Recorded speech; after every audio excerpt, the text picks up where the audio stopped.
Hello guys! Welcome back sa another accounting tutorial. Ang topic natin today is additional funds needed or ibang tawag dyan, additional financing needed. Teka lang, baka kasi malito ka, parehas lang. Tina, Pinaikli ko lang. Hindi kasi kakasya sa PowerPoint. No, kung additional financing needed, medyo mahaba, hindi kakasya dito. Napagtanto ko, same thought lang naman, additional funds needed, additional financing needed. Same lang naman yung pinupunto. Okay?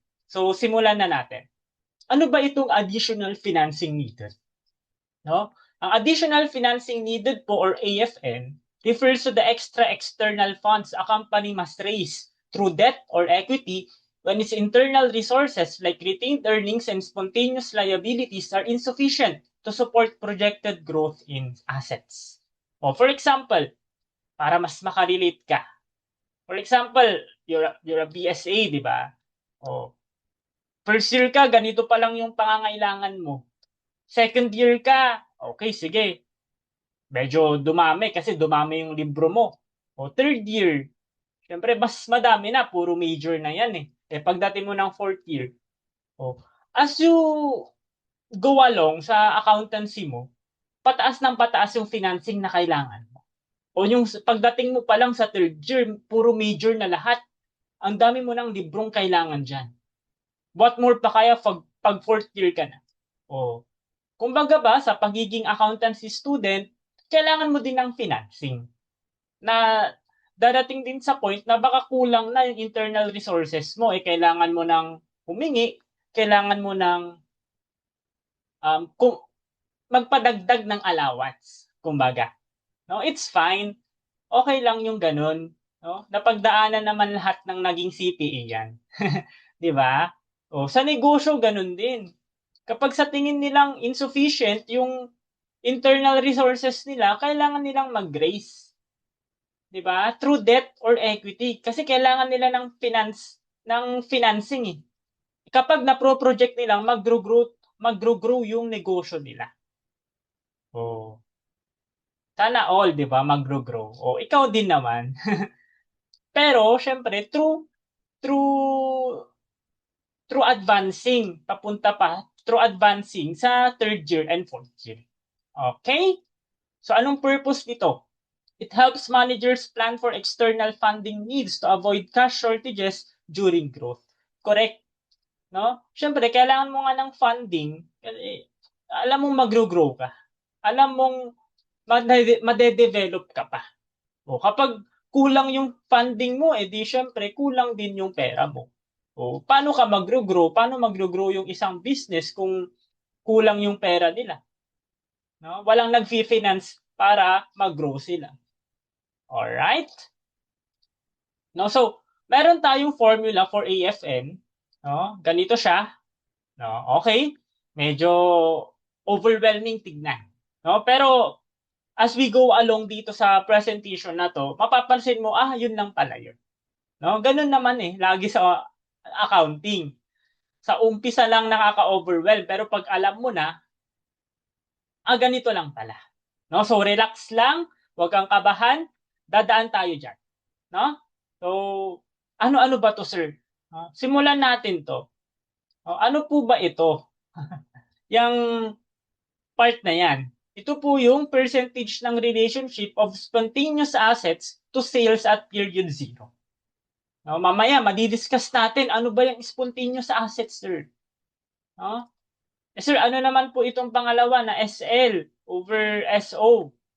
Yun naman po yung relationship ng spontaneous liabilities to sales at period zero. Mamaya, mapag-uusapan natin ano tong mga ito. Okay? Pero mag-focus tayo dito. Ano tong ROS, sir? Ito po yung return on sales. Kasi nga, ang AFN kasi, ang prino-project mong growth is yung sales. Dadami yung sales mo, mag-grow yung business mo. Paano ba mag-grow yan? Dadami yung kita mo, dadami yung sales. Kaya nga, ang usapan talaga natin dito sa AFN is yung increase ng sales. Yung growth ng sales. So, ang ROS, that's return on sales, Or ibang tawag dyan, profit margin. Profit margin, profit ratio, ganun-ganun lang yun. Anong formula niyan, sir? Minsan sa mga problems, net income over sales. Kasi nga, return. Saan? Sa sales. So, yan, net income over sales. Okay? Oh, sir, ano naman po itong payout ratio? Or yan yung payout percentage. Now, mas mamimit mo kasi to sa FS analysis. 'Di ba? Maiintindihan mo 'yan pag nasa FS analysis ka na, nandoon yung PE ratio, 'di ba? Andun yung mga earnings per share, ganong mga bagay ba. Pero total nandito naman na tayo, i-discuss na natin ano ba yung payout na 'yan. Siyempre, kapag merong income ang isang business, dalawa lang naman 'yan eh. Anong gagawin nila sa income nila? Itatabi ba nila yun as retained earnings nila? Or i-declare ba nila yun as dividends nila? Yung payout ratio po, yun po yung binibigay mong dividend nyo sa mga shareholders mo. No? And yung natira, yun yung na-retain. Kaya may tinatawag tayong profit retention ratio. Profit retention ratio. Na yun yung retained earnings over net income. Anong na-retain dun sa net income mo? Yung payout ratio naman, ano yung nabigay mo out of your income? Ganun lang yun. Dividends over net income. Okay? Pero syempre, sabi ko nga, mas mamimit mo yan sa FS analysis. Dito nga lang, mas kailangan mo lang talagang maalala yung formula dito sa EFN. Madalas given naman yan. Pero kung hindi binigay, sana maalala mo yung formula. Okay? Para mas mapadali, may simplified version naman ng EFN para hindi ka malito dun sa formula. Pero syempre, simplified lang to ha. Yung first formula pa rin natin, yun pa rin talaga yung dapat mong maalala. Itong simplified version na to, yun lang talaga yung basic concept nun. Sabi dito, increase dun sa spontaneous assets, bawas mo yung increase sa spontaneous liabilities, and ibawas mo ulit yung increase sa retained earnings. Ano po ba itong spontaneous assets, sir? 'Di ba? Kapag nag-increase po yung assets needed to support sales growth. No? Mamaya, sa next slide, madidiscuss natin yan. Or ito yung increase sa assets natin that is needed to support yung pag-grow ng sales. Ano pa? Meron din po tayong increase sa spontaneous liabilities. Diba? Like accounts payable that naturally rise with sales. Teka lang. Teka lang sa spontaneous next slide pa po natin yon. Kumbaga ba ito yung simplified version ng EFN formula. Ito lang pala yung sinasabi niya. Ano ba yung spontaneous assets? Ano ba yung spontaneous liabilities? And lastly, syempre, ibabawas mo din kung ano yung na reinvest na profit papunta dun sa negosyo. Or yan yung retained earnings. Kapag positive yung EFN or greater than 0, pag positive tong EFN, kailangan po natin ng external financing. Take note, kapag positive yung EFN or greater than 0, kailangan mo na ng financing. External financing yan. Paano kung negative, sir? Hindi na kailangan ng financing ng kumpanya. Kasi nga, mayroon siyang surplus. Mayroon pa siyang pondo. Kaya nga, ang ibang tawag sa EFN is EFN. Sir, bakit naging EFN? External financing needed. Ito po, external financing. Pare-pares lang yan. Additional financing needed, external financing needed. Basta wag kang mali dito. Isa-isa lang naman yung pinupunto niya. Okay? So now, pag-usapan na natin ano yung spontaneous assets na yan. Kasi kanina pa to Ito din yung puso ng EFN. Ano ba yung spontaneous assets na yan? Diba? Spontaneous assets are assets that increase automatically as a company's sales grow. without the company having to make a specific financing or investment decision. Kumbaga ba, no? Yung isang store na doble yung sales niya, more products are sold, hence it needs more inventory. Spontaneous yung asset na yun kasi nag-i-increase siya automatically as a company's sales grow. Anong spontaneous dyan? Yung inventory. Kasi naka-tied up siya sa sales. Syempre, pag dumoble yung sales mo, di syempre, mas kailangan mo ng mas madaming inventory. Pag dumoble ulit yung sales mo, mas madami kang customers na bibili sa'yo. And they will buy more on credit. Hence, yung accounts receivable mo magi-increase. Hence, you can say na yung accounts receivable mo is an spontaneous asset. Kasi it increases automatically as the company's sales grow. Yun lang naman pala yung sinasabi ng spontaneous asset na yan, sir. Yun lang. These assets grow spontaneously because they are naturally tied to the level of business activity.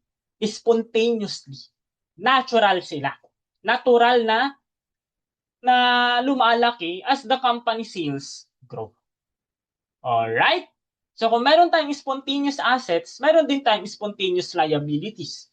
Same story sa spontaneous asset natin na ito yung mga liabilities that increase automatically as a company's sales and operations grow without the company actively seeking new financing. Natural lang na lumalaki. Anong mga examples dyan? Accounts payable. Bakit, sir? Syempre, mas nadagdagan yung sales mo. A company typically buys more inventory. Mas bibili ng madaming inventory yung kumpanya. Hence, yung accounts payable nila madadagdagan. Syempre, pag bili ka ng bili ng inventaryo, mas dumadami yung accounts payable mo. Parang sa Shopee lang yan eh. Pag order ka ng order, syempre lalago yung utang mo dun sa Shopee, di ba? Ganun lang yun. Spontaneous liabilities. No? Ano ba yung accrued expenses, sir? Wages payable, tax payable. Syempre, pag mas lalaki yung business activity ng isang kumpanya, it leads to higher accrued expenses. Mas tataas yung tax nila, mas tataas yung sahod na binabayaran nila sa mga empleyado nila. Spontaneous. Alright? So kung meron tayong spontaneous, meron tayong hindi spontaneous. Mahalaga kasing ma-differentiate mo sila. Kasi pag nasa problem na tayo, hindi lahat ng asset spontaneous. At hindi lahat ng liabilities na sasabihin spontaneous. So dapat mong ma-differentiate ano yung spontaneous sa hindi spontaneous. Alright? Non-spontaneous assets are items that do not automatically change when sales change. They usually require a deliberate management decision to increase or decrease. Okay, so hindi sila automatic na nagbabago as the sales change. Kailangan pa ng management discretion. Alright, for anong example dyan? Lupa, machineries and equipment, buildings, long-term investments. For example, a factory may increase sales by 10% without immediately buying a new building or machine if it has unused production capacity. Correct. Diba? For example, nag-increase ka yung sales mo ng 10%. Siyempre, hindi naman agad-agad bibili ka ng bagong building or machine. Diba? Grabe naman. Yaman ka agad, diba? Sales pa lang yung lumalaki sa'yo, hindi pa income. Syempre, yung pagbili ng bagong building or machine ng company, decision ng management yun. Hindi yan automatic na tataas. Hence, therefore, these assets do not automatically rise with sales. Kaya, non-spontaneous sila. Okay? Ano pa? Mga non-spontaneous liabilities din. These liabilities do not increase automatically as sales grow. The company must actively obtain them. Again, nasa discretion ng kumpanya, ng management yan. Anong common examples? Mga loans, bonds payable, notes payable, long-term debt. Okay, if sales increase and the company needs more funds, it may choose to borrow 50,000 from a bank. The loan does not arise automatically from higher sales. Management must arrange it. Correct? Diba? The company must actively obtain them. Yung pag-borrow nila ng 50,000 from a bank, kailangan pang i-arrange ng management yan. Hindi yan automatic. Hindi siya automatic. Alright? Okay, so I think na-build mo na yung foundation dito. Pwede na tayo mag-solve. Pwede na yan. A company's financial records show the following as of December 31, 2024. Meron kang total assets, notes payable, current liabilities, sales for the year 2024, 720K. For the year 2025, sales are expected to increase by 180,000. The corporation is at full capacity, so its assets must grow in proportion to projected sales. The projected after-tax return on sales is 15% and the forecasted profit retention ratio is 20%. Anong required? What was the capital intensity ratio in 2024? And how much is the corporation's additional funds needed for the coming year? Oh, diba? Sige, ano ulit yung formula? Meron tayong spontaneous assets, spontaneous liabilities. Simulan natin dito. Sales are expected to increase by. Anong ibig sabihin kapag sinabing increase by? Pag sinabing increase by, dadagdagan mo lang. Dadagdagan mo lang. Dadagdagan mo lang. Ibig sabihin yan, yung 720K ng 2024, dadagdagan mo lang ng 180K. Pero, paano kung sinabi increase to? Increase to 1 million, sabi niya. Yung sales nag-increase to 1 million. Hence, ibig sabihin, kapag sinabing increase to, yun na yun. Oh, yun na yun. Yun na yung ending balance. Yun na yun. 1 million na yun. No? So, magkaiba yan. Iba ang increase by sa increase to. O, baka malito kayo. Pag increase by, dadagdagan mo lang. So, syempre, pag dinagdagan mo, ipag-plus mo yan. O, di, meron ka ng sum. Pero pag sinabi, increase to, yun na yun. Okay? O, ano pa? Its assets must grow in proportion to projected sales. O, wala naman ng ibang binigay na assets dyan. Ito lang naman. Huwag ka na maghanap ng iba, ha?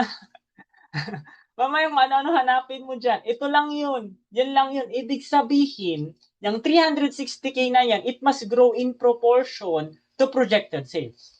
Ibig sabihin, spontaneous yan. Diba ano ulit sabi natin kapag spontaneous asset, it will rise automatically with sales. O, yan na yun. Spontaneous yan. Ha? O, mayroon ding binigay na return on sales. Ito po, iyon, no? ROS mo, 15%. Tapos, mayroong binigay na profit retention ratio. O, hindi pa binigay yung payout, pero alam mo, yung profit retention ratio at dividend payout ratio, complementary sila. Anong ibig sabihin ng complementary, sir? Pag pinag-add mo silang dalawa, dapat mag-i-equal sila into 1 or 100%. Kung ang profit retention ratio mo is 20%, no? Yan yung na-retain eh. 'Di ba sabi ko nga, meron ka lang namang ginagawa sa income mo na dalawa. 'Di ba? Anong ginagawa mo sa income mo? Sa net income? It's either nire-retain mo yan or binibigay mo as dividends. So, ang na-retain mo, 20%. Hence, ang binigay mo, 80%. Para maging 100%. No? So, complementary sila. Profit retention ratio and dividend payout ratio dapat mag-equal into 1. Kung 20 yung isa, 80 yung payout ratio mo. Oh, yan na yun. Okay? So, dyan tayo magsimula. At least, 'di ba, naalala mo na. Okay? Tapos dito, mayroon na ako idadagdag na formula. Yung capital intensity ratio na tinutukoy dyan sa problem or tinatanong, ito lang din po iyon. Spontaneous assets over sales at zero. O sige, ano yung sales at zero natin? Total, nabanggit ko naman na. Ano yung SO na yan or S0? Ito po yun, S0 mo. Ibig sabihin, sales at year zero. Kasi ito merong S1 eh. Sir, ano tong S1? Sales at year 1, next year. Anong sales mo next year? Dadagdagan mo lang yan ng 180K. Kasi yun yung sales mo ng 2025. Expected yan to increase by 180K. E di 720 plus 180, that's 900K. So ang S1 mo is 900K. Ang S0 mo is 720K. Okay? Oh, yan na yun. Pero syempre, isa-isahin naman natin yan. No? Sige, simulan natin, no, or ang ibang tawag pala sa profit retention ratio is flowback ratio. Baka kasi malito kas. Mamaya ang binigay sa problem, flowback ratio. Ay sir, ano yung flowback ratio? Parehas lang yan. Sa profit retention ratio. Dinagdag ko lang baka kasi ma-encounter mo siya in the future. Okay? So, simulan natin ang solusyon. Okay? So, yan yung mga yon. Ang kailangan lang naman kasi natin muna is itong part na to. No? Ano ba yan, sir? Simulan natin dito. Sa capital intensity ratio, times mo yung increase sa sales. Ano po to? Increase sa sales. Or yan yung change sa sales. Yung triangle na yan is change. Diba? Paano mag-change yung sales? Mag-i-increase siya by 180K. Ang madalas na change dito sa AFN is increase. Kaya nga, yung sa simplified version natin kanina is puro increase in spontaneous assets, increase in spontaneous liabilities. Kasi yung change, madalas dito sa AFN, is mag-i-increase siya. Kasi nga, we're talking about growth. Kailangan natin ng financing. No? Siyempre, kailangan mo ng financing dahil mag-grow ka. Mag-grow yung isang company. O mag-i-increase yan. Alright? So, ang change natin sa sales is mag-i-increase yan ng 180K. Ano naman to, sir? Ito po yung capital intensity ratio. Anong formula niyan? Spontaneous assets over sales at year zero. Ilan ulit yung spontaneous assets natin? 360K. No, that's 50%. Or ang ibang tawag dyan sa capital intensity ratio is variable assets ratio. No? It's the same thing. Parehas lang yan. 50%. So, i-multiply natin or kunin ulit pala natin yung variable liabilities ratio. Ito po yun, yung VLR. Ano yan, sir, yung VLR? Variable liabilities ratio. Ito lang din po iyon. Oh, yan lang din yun.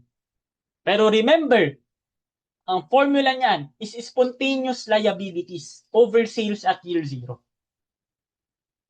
Diba? Silent sila kung anong spontaneous liabilities dito. Pero binigay ito. No?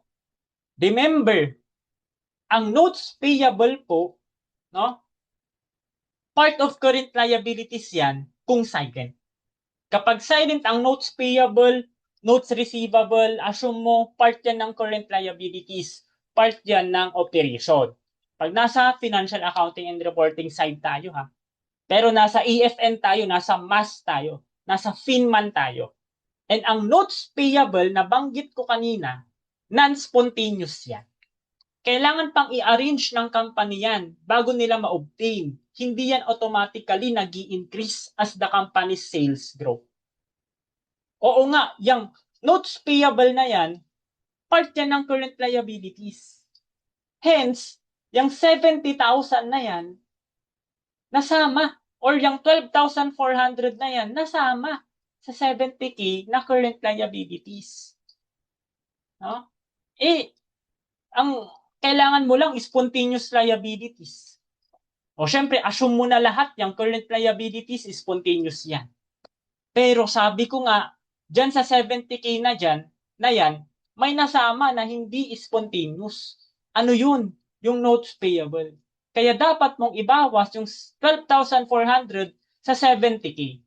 Ang makukuha mo dyan, 57,600. Now, yun na yung spontaneous liabilities mo. Ano yung sales at year zero mo? 720K. So, ang variable liabilities ratio mo is 8%. No? Alam ko, medyo nga lang procedural. Pero, yun nga yung kahalagahan na alam mo yung spontaneous asset at spontaneous liabilities para hindi ka malito pag nandito ka na. Alright? So, tuloy na natin. Diba? E di meron na tayong variable liabilities ratio, variable assets ratio. I-insert na natin. Diba? Ilan ulit yung change natin sa sales? Mag-i-increase yan ng 180K. So, yan na po iyon. Times yung variable assets ratio natin. Tapos, ilan yung change ng sales natin? 180K, tapos 8%. Ilan nga ulit yung return on sales natin kanina? 15%. Ilan yung sales at year 1 natin? Next year, ilan na ulit yung sales natin next year? Yung 720K, madadagdagan ng 180K. So, that's 900K. Eh sir, paano nakuha yung payout ratio? Or itong part na to? Or 1 minus payout ratio? Kung ang na-retain sa'yo is 20%, ibig sabihin, ang na-payout mo is 80%. So, 1 minus 80%, 20% lang din. Or, ito, naka-highlight yung PRR or yung profit retention ratio na lang din, yung kunin mo. Parehas lang din naman. Okay, so yan na yun. Dire-diretsuhin mo na 180K times 50%, that's 90K. 180K times 8%, 14,400. And ito, irekta mo na rin, dire-diretsuhin mo na rin. 15% times 900K times 20%, that's 27K. Oh, di yun, meron ka ng EFN na mapapalabas dyan. No, 90K, bawas mo yung 14,400 minus 27K, that's 48,600. Okay? So, yun na yun. Ganun lang siya ka-straightforward kapag nalaman mo na yung concept. Pero medyo nga lang procedural. No? Basta wag mo lang talagang kakalimutan yung formula. Maalala mo yan. No? Andito lang din naman iyon. No? Para mas mapabilis ka. Okay? No? So ngayon, magsagot naman tayo ng mga theory questions. No? In the AFN formula, which factor directly increases the need for external financing? Ito yung madalas mahirap sagutin kapag nandito ka sa theory question. Ano yung magpapa-increase, ano yung magpapa-decrease sa external financing mo? No, pag hindi mo alam yung formula, hindi mo alam kung ano, kung paano ito lalaruin. No? Pero syempre, ano daw yung magpapa-increase sa external financing natin? 'Di ba? Balikan natin yung formula, no? Bakit letter A yan? No, for example, ito. Ang sabi kasi, 'di ba? Ang sabi doon, ano daw yung magpapa-increase? Let's say, pag tinaasan natin tong dividend payout ratio, 'di ba? 80% to kanina, 'di ba? Ang profit retention mo, 20%. Kaya ang payout mo, 80%. Pag in-increase natin yan, let's say gawin natin 90% yung dividend payout ratio mo, edi magiging 10% na lang to. Kasi 1 minus 90%, edi 10%. Kung 10% yan, 0.15 times 900K times 0.1, magiging 13,500 na lang to. No? And kung magiging 13,500 na lang yan, kaunti lang yung mababawas. 90K minus 14,400 minus 13,500, ilan na lang yan? 62,000.1K. O magi-increase nga yung external financing mo. O, tulad nga ng sabi ko, kailangan mong laruin yung formula. Alam mo dapat yung what if scenario dyan. No?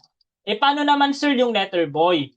O let's say babaan daw natin yung asset to sales ratio.